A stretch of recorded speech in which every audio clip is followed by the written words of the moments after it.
क्योंकि आपके काउंटर में रहे हैं, बहुत माने से बिहार के साथ हैं, तो थोड़ी बिहार में भी तफसीलात बता दें ताकि बच्चों को पता चले। शुक्रिया। बिहार अंजुमन एक ट्रेडिशनल NGO नहीं है। वो यहाँ पे जो लोग काम करते हैं पटना में, जो मुंसलिक हैं, वो उसका पर्पस है कि ओवरऑल अपलिफ्टमेंट होना चाहिए। और वो किसी एक, जैसे मान लीजिए किसी बच्ची की शादी करा दी, उसमें अखराजात जो है उसको दे दिया, तो उससे फिर बहुत ज़्यादा हासिल नहीं होता है। तो इससे बहुत ज़्यादा इम्पैक्ट है वो एजुकेशनल होता है, तालीमी मेयार बढ़ाना है हर तरीके का। और तालीम ये नहीं कि सबको डॉक्टर बन जाना है या IAS बन जाना है, तो ऐसा ख्वाब होता है। सबको IAS बनने की ज़रूरत भी नहीं, इससे भी बड़ी बड़ी चीज़ें बन सकते हैं, ठीक है। और साथ ही तरह से बताऊँ, नॉर्मली जो IAS ऑफिसर बनते हैं ज़्यादातर लोग पछता रहे होते हैं आजकल, ठीक है। वो बहुत सारी चीज़ें जो नहीं कर सकते हैं काम, जो अपने कौम के लिए फायदे के लिए, तो उनके हाथ बंधे हुए होते हैं। तो देखिए, तो बिहार अंजुमन की जो शुरुआत हुई थी बहुत सालों पहले, मैं इससे जुड़ा था, मुझे 2000 के शुरुआती 2000 के, और इसको काफ़ी बढ़ाया हम लोगों ने। और इसमें बहुत सारे, जैसे शादी के जो फ्रेमवर्क था उसको यानी काफ़ी बहुत सारे जगह पर इसकी जो बुराई थी उसके खिलाफ मुहिम चलाई। तालीम में देखिए डिप्लोमा के स्कॉलरशिप तरह की इसकी शुरुआत की गई। और उसके बाद स्कूल जो 7वीं 8वीं 9वीं क्लास में होते बच्चे, उनके लिए पटना में भी 2 जगह, एक भिवानी शरीफ में और एक सुल्तानगंज में। तो और इस तरह से बिहार के और झारखंड के, क्योंकि पहले तो एक ही था ना, तो आज झारखंड हो गया, पहले बिहार था, तो बिहार और झारखंड के अलग अलग डिस्ट्रिक्ट में वो कोचिंग सेंटर बहुत सारे, उससे भी मुफीद हो रहे हैं बच्चे। और हमारे यहाँ अपना उनका तो शाही भाई ने बहुत अच्छी बात बताई कि बिहार युवा जो है ये हमारा नहीं है, इनका नहीं है, बल्कि आप सबों का है, राइट। तो मैं जमाल भाई से रिक्वेस्ट करता हूँ कि जमाल भाई हमारे एक्सपेरिमेंटली इंस्टीट्यूट साइंस को डायरेक्टर हैं, चंद बातें बताएं, जब उसके बाद हम लोग काउंसलिंग की कार्रवाई जो है चालू करेंगे इंशाल्लाह।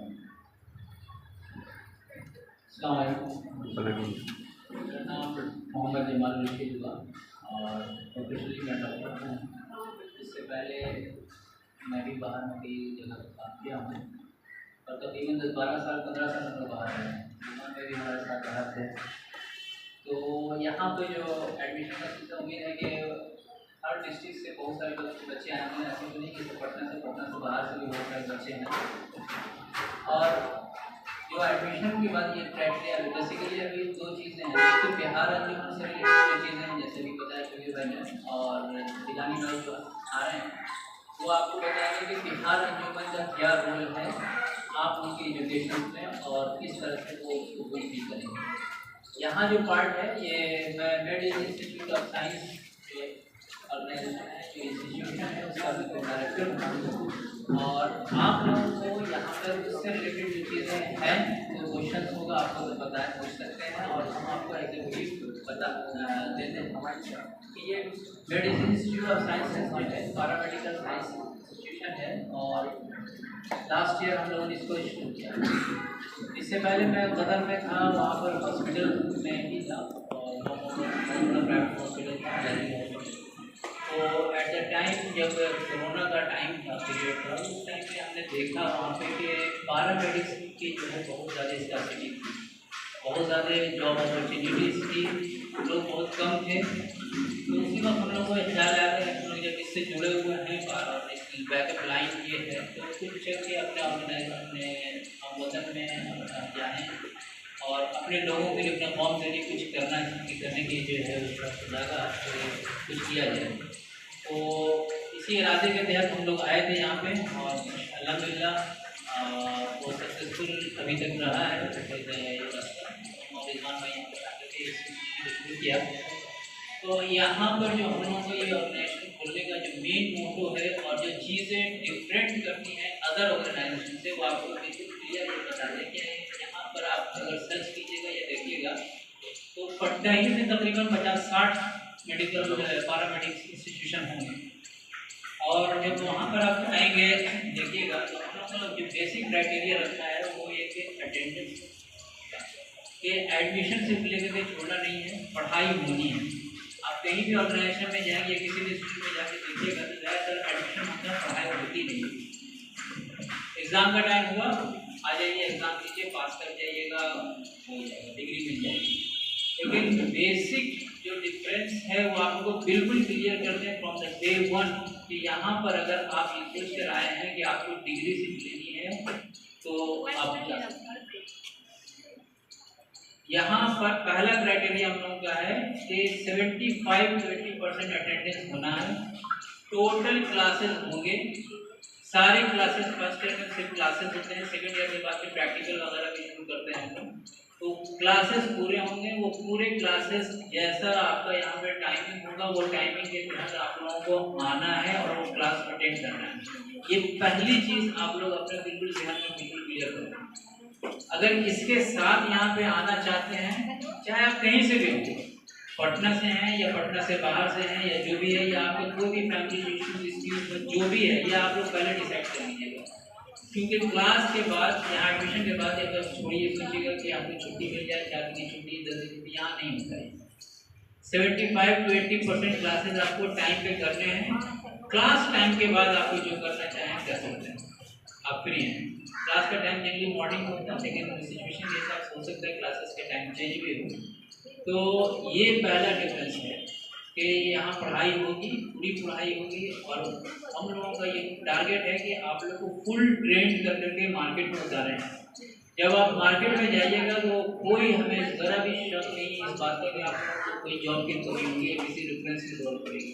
इंशाल्लाह आप लोग खुद इस काबिल होइएगा कि आप लोग वो काम कर सकते हैं, कहीं भी जाइएगा एक डिफरेंस बिल्कुल आपको दिखेगा।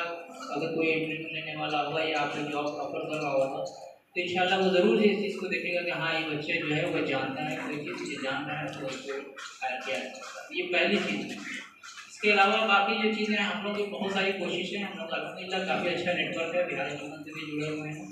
तो आप लोग अगर अच्छे से एकेडमिक रहेगा, आप पास आउट होइएगा, यहाँ से निकलिएगा, तो हम लोग जॉब के लिए बहुत सारे असिस्टेंस रखते हैं, कोशिश करते हैं कि आप लोगों को उस गाइड किया जाए कि क्या क्या आप लोग आगे कर सकते हैं, क्या डायरेक्शन हो सकता है, किस चीज़ को आप कीजिए। तो सिर्फ और सिर्फ आपका कमिटमेंट चाहिए, बाकी चीज़ें हम लोग की जिम्मेदारी है। हम लोग इंशाल्लाह उसको पूरी तरीके से कोशिश करेंगे फुलफिल करने की। अगर वो गाइड किया जाएगा, आप लोग उसको गाइड को फॉलो कीजिएगा, इंशाल्लाह ज़रूर कामयाब होइएगा, इसमें कोई शक की बात नहीं है। जमाल भाई ने जो बात बताई कि यहाँ पर जो है अगर आप आ रहे हैं तो इस बात को ध्यान में रखने आना पड़ेगा। यहाँ पर सिर्फ हमको पढ़ने के लिए और एक मिशन जो हमारा है उसमें आपको उसको अचीव करने के लिए आना पड़ेगा, राइट। वो सबने जो है उसको एफर्मेटिव किया है, सबने जो है इस बात को मानी है यहाँ पर कि हम लोग जो है जो हमारा मकसद है कि ये सक्सेसफुल पैरामेडिकल इंस्टीट्यूट बने, है ना, उसमें आप सब हमारे साथ हैं और शाना बशाना खड़े हैं। बहुत इंतजार के लिए माफ़ी चाहता हूँ आपका, थोड़ी ताख़िर हो चुकी है पानी की वजह से, मौसम की थोड़ी परेशानी हुई। कुछ वहाँ से मकसद ये था कि आपको एकेडमिक बिल्डिंग दिखाते हुए आया जाए, नहीं तो हम लोग डायरेक्ट यहाँ पे बुला सकते थे ताकि एकेडमिक बिल्डिंग देख सके, गार्जियन जो है कॉन्फिडेंस आ सके। दूरी कितनी है आपने देखा होगा, 700 मीटर की दूरी है। उसके ड्राइवर आपको घुमा के थोड़ा लाया हो, बट यहाँ से आप जब राइट से जाएंगे तो 700 मीटर मतलब एग्जैक्टली बच्चों को 7 मिनट लगता है, यहाँ से 7 मिनट एग्जैक्टली लगता है हमारे हॉस्टल टू एकेडमिक में पहुँचने में।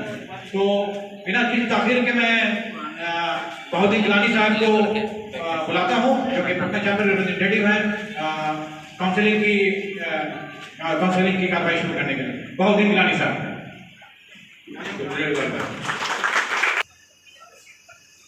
जी, सबसे पहले तो मैं आप सब लोगों का बहुत बहुत शुक्रिया कि आप लोग बरात आए। इसमें बहुत से लोग ऐसे हैं जो काफ़ी दूर से आए, धनबाद, और कुछ लोग जो है मुजफ्फरपुर से भी है, कुछ लोग बिहारी से भी हैं, और अब कुछ बच्चे हैं। तो लेकिन साथ में जो है मुझे इस बात का भी अफसोस है कि आज जो है थोड़ा सा बारिश की वजह से बेतरतीबी रही और जो सेशन शुरू होना चाहिए था 10 बजे वो अब शुरू हुआ। और उसकी मेन वजह जो है वो ये है कि जो लोकल बच्चे, जो लोकल बच्चियाँ हैं, वो लोग भी लेट हुए। जो दूर दराज से है वो तो बेचारे 9 बजे से पहले आए हुए, लेकिन अभी भी जो है कुछ लोग नहीं आ पाए हैं। हम लोगों ने आज टोटल 60 स्टूडेंट्स को बुलाया था, मेरा ख्याल है कि 50-52 ही जगह पाए हैं और कुछ लोग अभी भी रास्ते में, लेकिन बाहर तकलीफ पूरी है, लेकिन कुछ काम की बात कर रहे हैं। देखिए, आज कॉलेज के बारे में तो बताया मेरी जो जिम्मेदारी दी गई है वो ये कि मैं बिहार अंजुमन और स्कॉलरशिप के बारे में आपको ब्रीफिंग करूँ, और उसके आखिर में हम लोग रखेंगे एक क्वेश्चन आंसर सेशन। अगर किसी के जहन में कोई सवाल होगा तो आखिरी में वो सवाल लिया जाएगा, उसका जवाब देगा। सवाल किसी तरह का भी हो सकता है, कॉलेज के बारे में, बच्चों के बारे में, बिहार अंजुमन के बारे में, स्कॉलरशिप के बारे में, ये सारी बातें जो है वो आप लोग पहले सुन लीजिए, समझ लीजिए, और उससे रिलेटेड जो भी सवाल होगा तो उसका जवाब इंशाल्लाह दिया जाए। देखिए, बिहार अंजुमन जो है वो एक NGO है और इसका हेड ऑफिस जो है वो दुबई में, और उसका जो फील्ड है जहाँ हम लोग काम करते हैं वो पूरे बिहार है, झारखंड है, हमारा दिल्ली में भी सेंटर है, अलीगढ़ में भी सेंटर है, और इन जो जगह है, सेंटर्स है, तो उसमें देखिए बिहार अंजुमन के बहुत तरह के प्रोजेक्ट्स हैं, लेकिन जो प्रोजेक्ट सबसे ज़्यादा मेरे दिल के करीब है, जिसकी बात हम जनरली करते हुए है कि हम लोग बात बिहार और झारखंड ला करके 29 डिस्ट्रिक्ट में रहबर कोचिंग सेंटर चलता है। ये कोचिंग सेंटर जो है उसमें बच्चों को फ्री में शाम में 3 घंटा 8, 9, 10 के बच्चों को फ्री कोचिंग कराया जाता है। समझ लीजिए, रूल नंबर 1, किसी बच्चे को फेल नहीं होना। कोई भी बच्चा, अगर कोई भी स्टूडेंट, बच्चा चाहे बच्ची, अगर फेल हो गए, साल बर्बाद हो गया, तो उसी दिन उनका स्कॉलरशिप बंद कर देगा। एडमिशन तो रहेगा, घर से पैसे लाएंगे और पढ़ेंगे। उसकी वजह से ये बात कि जो आदमी आपके साथ खड़ा है, आपके लिए फाइनेंशियली 1,26,000 रुपया खर्च कर रहा है, वो फेलवर पर पैसा नहीं लगना चाहता, वो अपने पैसे बर्बाद नहीं करना चाहता। वो जिस मकसद से पैसा खर्च कर रहा है वो मकसद पूरा होना चाहिए। तो ये ध्यान दे कोई भी कि फेल ना हो, वरना मसला हो जाए। दूसरा, ये जो खास के लड़कों के साथ है कि कॉलेज के डिसिप्लिन के मामले में हम लोग बहुत सख्त हैं। अगर कॉलेज ने हम लोगों को खबर किया किसी बच्चे के बारे में कि ये लोग आपस में मारपीट किया, झगड़ा किया, या किसी टीचर के साथ किसी तरह की बदतमीजी की, उसी दिन उनका स्कॉलरशिप कैंसिल, कॉलेज से छुट्टी। और हम लोग कभी भी इस मामले में कॉलेज से बात नहीं करते। कॉलेज वाले भी कहते हैं कि सर बताइए क्या किया जाए। नहीं, आपका डिसीजन, आप जो डिसाइड कीजिएगा हम लोग तैयार हैं। पिछले साल एक कॉलेज में 2 बच्चों के बीच में झगड़ा हो गया हमारे सर। प्रिंसिपल साहब ने मुझे फोन किया 11:30 कि सर ऐसा हो गया। हम लोग डिसाइड किए क्या करना है। फिर सुबह का प्रयास भोर में 6:30 बजे कि सर पुलिस बुला लिया, ये लोग सब अरेस्ट हो जाएंगे। फिर आपकी मर्जी, अगर अरेस्ट करना बता दीजिए, तो लेकिन लोग का करियर खराब हो जाएगा।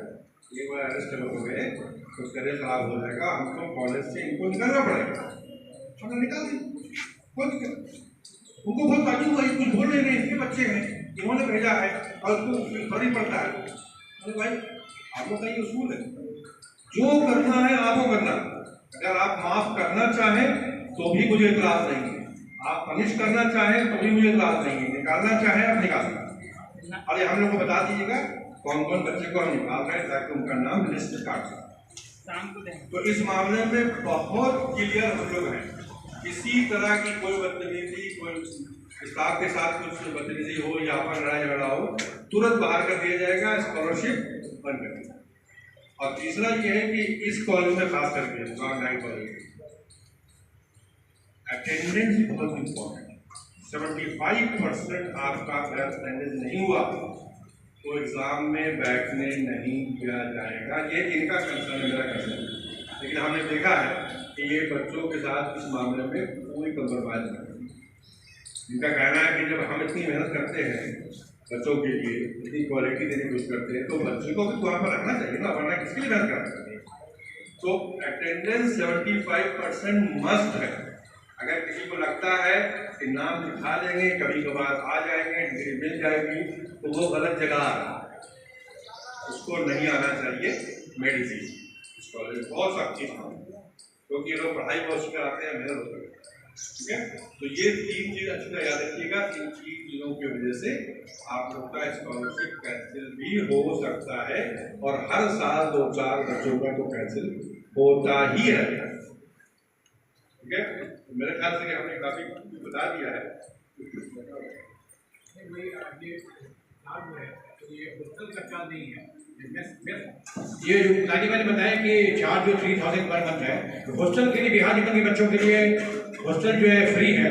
ये मेस का चार्ज देना है, मेस का चार्ज जो वो तस्लीम बताएंगे आपको हमारी कोऑर्डिनेटर जो है।